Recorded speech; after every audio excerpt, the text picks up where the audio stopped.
Deolali camp जवळील वंजारवाडी येथील घरासमोर पिण्याच्या पाण्यासाठी बनवलेल्या छोट्या विहिरीत आज पहाटे बिबट्या पडला असून विहिरीवरती जाळी असल्याने बिबट्याला बाहेर येणे शक्य झाले नाहीये। वन विभाग त्याचे रेस्क्यू करीत होते। वंजारवाडी येथील मारुती मंदिरामागे गावातच भाऊसाहेब किसन शिंदे व प्रकाश किशन शिंदे या बंधूंचे घर आहे। घराला लागूनच गट नंबर 15 मध्ये भाताची लागवड केली असून त्याच्या बाजूला पेरूचा बाग आहे। शिंदे बंधू परिसरातून दूध संकलित करून गोरस दूध म्हणून पॅकिंग करून विक्री करतात। त्यांचे काम ही घरासमोरच चालते। शिंदे यांनी पिण्याच्या पाण्यासाठी घरासमोर 12 ते 13 फूट खोल असलेली छोटी विहीर तयार केली असून बोरिंग नदीचे पाणी त्यात साठवून ते फिल्टर करून त्याचा वापर शिंदे बंधू करीत असतात। त्यामुळे विहिरीवर जाळी टाकण्यात आलेली आहे।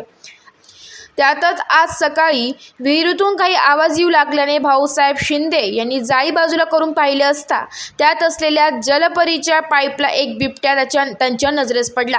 त्यांनी तात्काळ देवळाली कॅम्प पोलीस ठाणे व वन विभागाला कळविले असता वन अधिकारी अनिल अहिरेराव, विजय पाटील, अशोक खानझोडे व पथक बिबट्याचे रेस्क्यू करण्यासाठी घटनास्थळी दाखल झाले होते। गावकऱ्यांनी यावेळी मोठी गर्दी केल्याचं पाहायला मिळालं।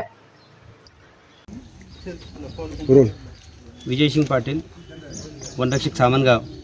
आम्हाला सकाळी 6 वाजता माहिती मिळाली की वंजारवाडी या गावात विहिरीत बिबट पडलेला आहे। त्याच्यानंतर लगेच आम्ही नाशिक टीमला कळवल्यानंतर गाडीमध्ये पूर्ण साहित्य घेऊन घटनास्थळीच पोहोचलो आणि ग्रामस्थांच्या सर्वांच्या मदतीने बिबटला व्यवस्थितरित्या वरती काढून गाडीमध्ये शिफ्ट केले। साधारणतः बिबचे वय 1.5 वर्ष असावे असा अंदाज आहे। वैद्यकीय तपासणी करून पूर्ण खात्री झाल्यानंतर त्याला आदिवासात सोडू आम्ही। आणि लोकांना आमचं एवढंच सांगणार आहे, या भागात पूर्ण मळे शेती असल्यामुळे लोकांनी काळजी घ्यावी। बिबट दिसल्यानंतर तात्काळ वन विभागाशी संपर्क साधून त्याबाबत माहिती द्यावी। त्याच्या आम्ही आमच्या लेवलला बंदोबस्त करण्याची तरतूद ठेवतो।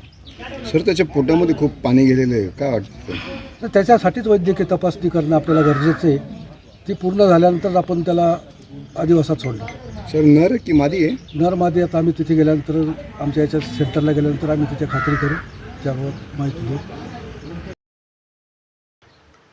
AB न्यूजसाठी प्रतिनिधी पुरुषोत्तम कांडेकर, देवळाली कॅम्प।